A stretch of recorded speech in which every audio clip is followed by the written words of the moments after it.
Hey, welcome back everyone. We're back with Alliance War, Season 25, War number 7, and today Poseidon is going up against RE.A, and my god, is this crazy. If there is any war video of mine to watch, this is the one. Be sure to check out the whole thing. It's a long one, I apologize, but believe me, it's worth it. We have some sick fights and some crazy competition in this one. So let's jump in with our sickest attack team yet. Dr. Doom, Apocalypse, Archangel, 3 badasses. We're taking Path 5 in Section 1, and then we're jumping onto Path 4 in Section 2. So we've got that Silver Surfer and SpiderHam, Mr. Porker. A bunch of really good mini-bosses, Apocalypse boss, of course.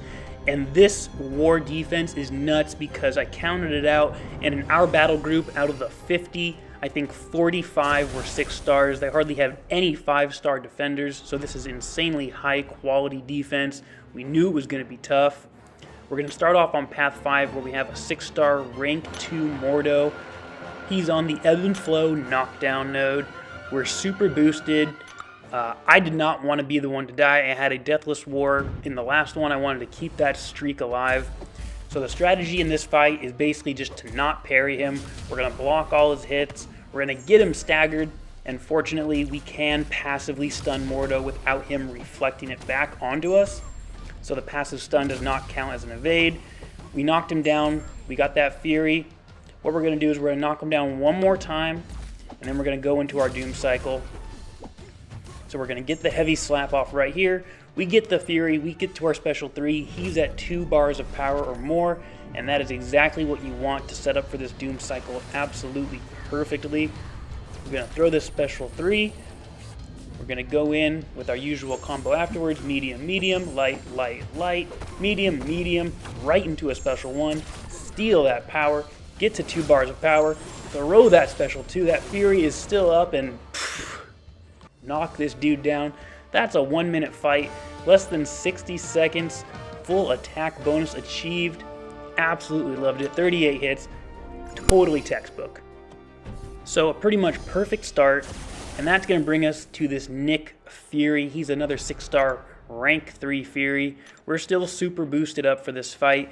It's the ebb and flow knockdown, heavy hitter node, very common placement, very tough.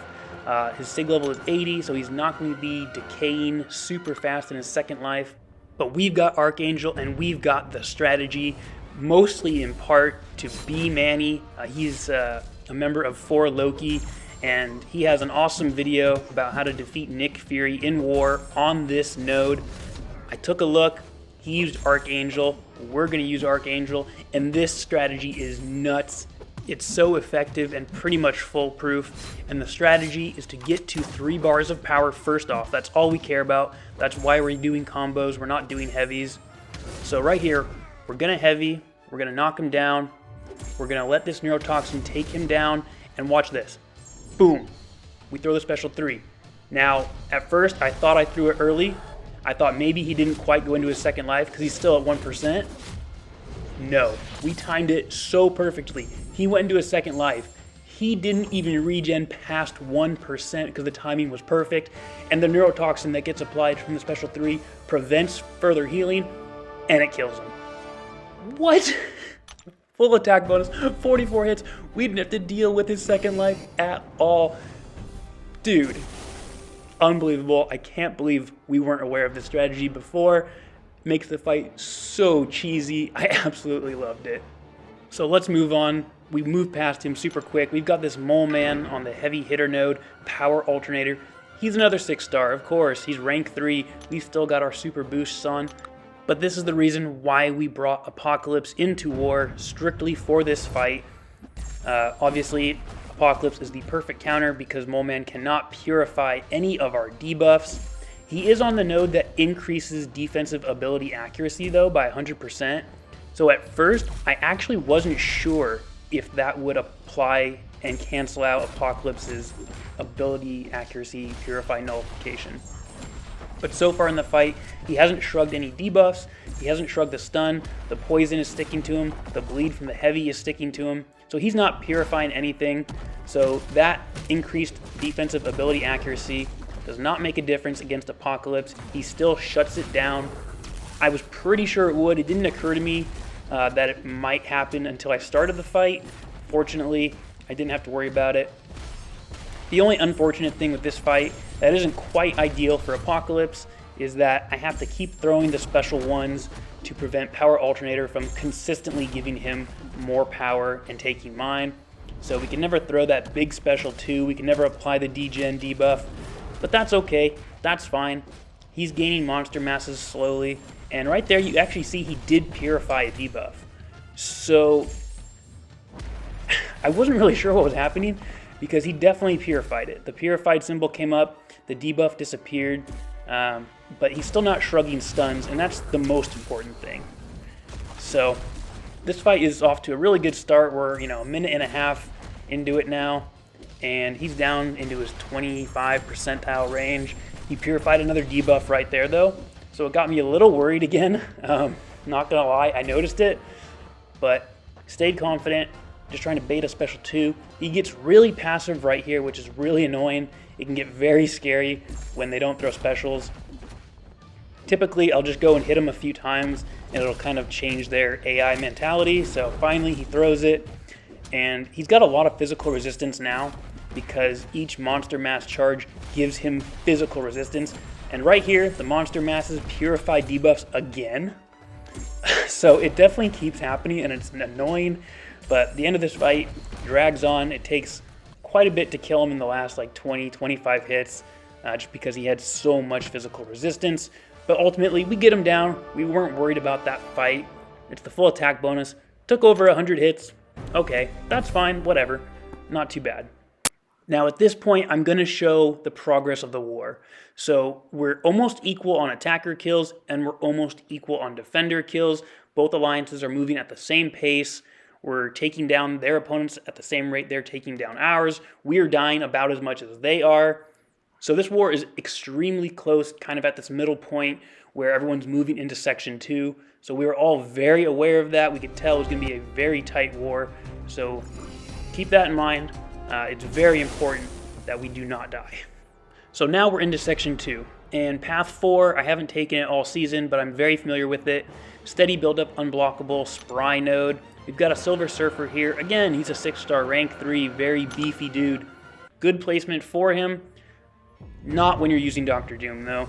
Silver Surfer is difficult here because his heavy attack will armor break you, and it'll apply 3 armor breaks. And once they have 3 debuffs on you, they're unblockable until those debuffs disappear. Now, unfortunately, for Silver Surfer, Dr. Doom cannot be armor broken, so there's no way this dude's applying debuffs to us at any point in this fight. This is also the last fight we need Dr. Doom for, so I don't care if I finish this fight with 1% health or 100% health. It really doesn't matter. As long as I get him down in one shot, that's what we're looking for here. We're looking for that deathless war. So we get into our Doom cycle pretty early, and just like any other defender, once you get into the Doom cycle, the fight is over. It's totally under control. Special 3, medium, medium, light, light, light, medium, medium. Drop the L1. Now, in this case, we're not going to throw the special 2 because Silver Surfer takes 0 damage from incinerates. I kept that in mind. I knew the special 2 would not be the way to go. So we're going to get back into the Doom cycle. We're going to throw our special 3 one more time. And at this point, I'm pretty sure I'm not going to need to throw it again. Does some massive damage. We've got those 2 huge Furies coming off of it. Medium, medium, light, light, light, medium, medium.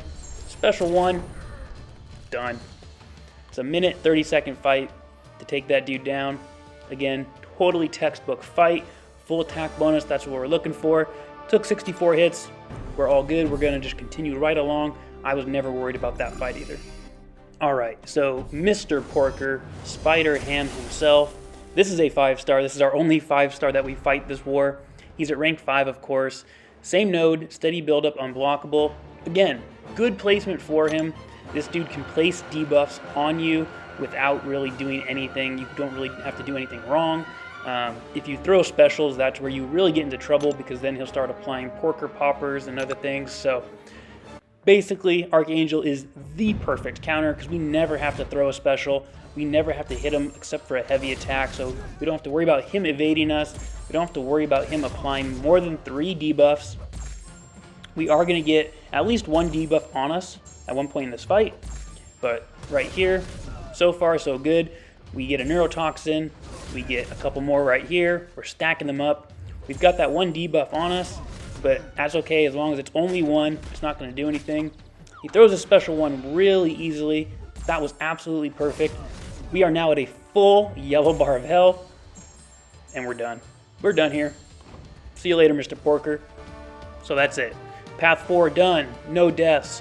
100% health on Archangel. We hardly lost any health on any of our champions. That fight took 18 hits. Totally perfect. Absolutely love it. We're done with Section 2. So at this point in the war, our opponents actually blazed through the map. They finished it off, 150 attacker kills. They're done. We racked up 23 defender kills, but we still have over 30 fights left to go. And you can see how many defender kills we have given them at this point. So we know exactly what we need to do to win. 23 deaths by them is insane. That is very impressive. They have played great to this point, and they finished super early. The other thing is, we don't know what their defender diversity is for sure, but we are almost positive that it's higher than ours. So we're at 144. Assuming they're at 150, we're going to need to win this war with multiple attack bonuses. So we can't even tie them on deaths. We have to actually die about 3 times less than them. So at this point in the war, we can die 4 more times as an alliance, and we have 31 fights. So we get assigned this MODOK mini-boss because we have Archangel. I can't turn him into a horseman. We don't have enough charges with Apocalypse, which is unfortunate. But we're going to go in. It's the best defense, brute force, spry, and limber. The white Magneto guidance pre-fight is placed, so limber we don't have to worry about. We are health boosted with an invulnerability boost, and MODOK, because he is large or extra large, he does benefit from that global. So there's a chance we might be activating that protection. That's why we didn't attack boost. Now this is probably the scariest part of the entire war. This is not a paused screen. This is the loading screen. And we're gonna sit here for a while, and it freaks me out. Because if this fails to let me into the fight, and we get that connection issue symbol right there on the bottom right, that's gonna count as a death and really screw us over. And I started to panic. It totally threw me off. Fortunately, it finally lets us in, and I can take a deep breath. So, not the best start before we even get into the fight. Now, our first 2 heavy attacks only landed 1 bleed. That's pretty bad RNG. That's not what you want to see right there at all. We start degenerating from brute force, but finally we get 2 neurotoxins. Now, I tried taking that special 1 fully on the block, and that did a ton of block damage. We can't afford to do that. There's no way we can take that special 1 on the block, so we have to evade that special 1 every time going forward. We still only have 2 neurotoxins. We start degenerating from brute force again right here, and he's not coming at us.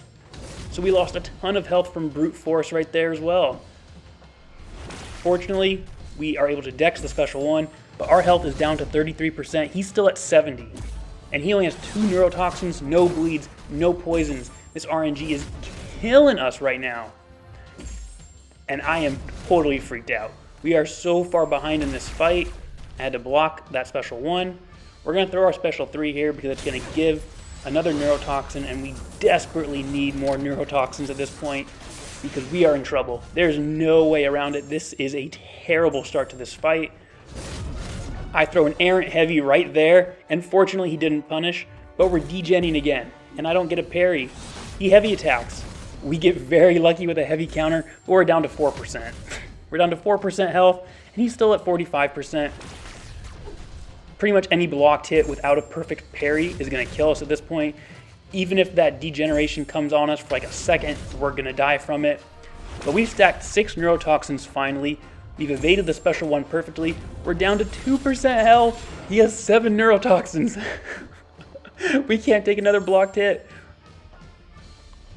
And we're going to outlast the brute force degeneration. It was about to come back on us, The neurotoxins finished him off. We were at 2% health, dude. Oh my god. We got the full attack bonus, but I was dying inside. I was absolutely dying. But we did manage to finish without dying. Ultimately, that's what matters. We got the full attack bonus there. And take a look at the war progress. Oh my god. We have 2 fights left. They're both in our battle group. And we are 3 deaths less than them, which is exactly what we need to win, which means we can't afford to die even once on these last 2 fights. One of them is the Apocalypse boss. The other one is the Hazard Shift Poison Incinerate Hulkbuster. So we're going to leave that link node up, which means the Apocalypse boss will go down first. And we have the footage from one above you. He's going to use his ghost, and this is so important. If he doesn't get this one shot, and we don't get all 3 of these attack bonuses, this war is lost. There's so much writing on these last 2 fights, it's absolutely insane. So we're gonna watch one above you, we're gonna drop in on his gameplay and see how he does, because this is so critical at this point. I can only imagine what's going through his head, the stress he's feeling. I know I was insanely stressed for that MODOK fight. There was a lot riding on me, just as much as is riding on him and that last Hulkbuster fight. So the finish to this war is so insanely important. I've never quite experienced a war this close. Super exciting, super nerve-wracking. There's a lot on the line. So let's check out how he does. He's going to phase this special one. Nicely done. Good timing there. Obviously, the protection is coming up on Apocalypse, because he's getting those furies from the poisons and incinerates that he's purifying when he phases. But each medium's doing about 8,000 damage. I feel like that's pretty good. I feel for the most part that's where you want to be. If you're doing 8,000 in every hit, obviously it's going to be a long fight, because this dude has several 100,000 health points. I don't remember what exactly his health pool is usually here when you have a 6-star rank 3 boss Apocalypse, but it's big. He's beefy, but he's doing really well. He got another phase on the special one there, so he hasn't eaten a ton of block damage. And this Apocalypse is playing into him pretty well, I'd say. He's being aggressive. That's generally what you want against Ghost. You want him coming at you so you don't have to, block a lot of hits. You want to phase as much as you can, obviously. But their health bars are pretty close to even at this point. He's slightly ahead. But, all that damage is coming from that special one. It's all coming from those beams. And there's not much you can do about it. Unless he phases them each time perfectly, he's going to take that damage. He does really good right here. He does phase it fully again. He's done that like 3 times, I think. So the timing has worked out very well in his favor. He keeps throwing the special 3, which is by far the way to go. You don't want to throw that special 2 because it's going to stack so many stacks of protection.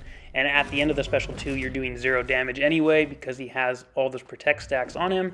So the special 3, it doesn't hit super hard, but hey, at least it's doing damage and it's not triggering their protection. So at this point, he pulls ahead in the fight.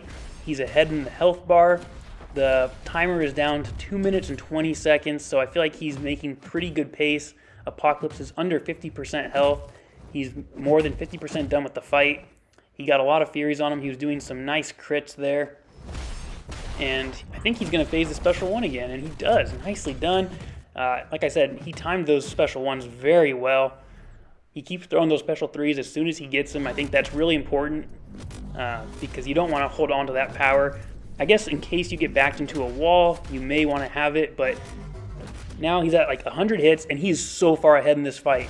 He is definitely going to get this dude down as long as he continues playing the way he's been playing, which is pretty much perfect. Apocalypse starts getting a little passive, though. He starts holding back. That's not what you want. That can get scary, but he phases the special 1 again perfectly. Very nice. He's getting some nice 12k criticals on the mediums. And again, Apocalypse gets a little passive. He's going to have to block some of his attacks there. He doesn't time the special 1 right with the phase, so there's some more block damage. But he's got a minute to go, and the fight is totally in hand. I think he knows he's got it. The finish line is right there for sure. Dude, this Apocalypse is at 12% health, He's going to have to block some more of that special 1. He's down to 11%, 9%, 7%. He's going to take some more block damage from a special 1. He does get back into the corner here, but he comes out of it nicely. He's got that special 3 loaded up, ready to go. And I don't know what happened to the recording. For some reason, we don't have the end of it. But that special 3 killed him. The Hulkbuster goes down next without an attack bonus lost, and that's a win. That is a huge win. Look at this. Look at this defender kill count, 23-20. Dude, we beat them by 3 attack bonuses, which is nuts. 20 deaths for our alliance as a whole, by far one of our best performances, and we needed it because Revolution Arena played so well. They get so much credit. These dudes were insanely talented, huge alliance, really tough defense. They had perfect diversity, and so we definitely did lose that diversity. We needed those 3 attack bonuses in order to win. Fortunately, we got them, but whew, what an insane war. This was a true test of our alliance. This was very high-level gameplay. I couldn't be more proud of us. Good game to Revolution Arena again. A lot of credit to them. But this puts us at 5-2 on the season now, which is a very good start. This is a great season for us so far as an alliance. It was a little rough for me there in the beginning. These last 2, I've come up big. 2 wars in a row now with no deaths. We had 6 kills this war. That felt great. So for everyone watching out there, I hope you enjoyed the video. I hope you enjoyed the war content, and I hope your season is going very well, and hopefully you have some easier wars than this one. But we'll catch you in the next video. Drop a like if you enjoyed it. Subscribe if you want to see more, and we'll catch you in the next one. See ya.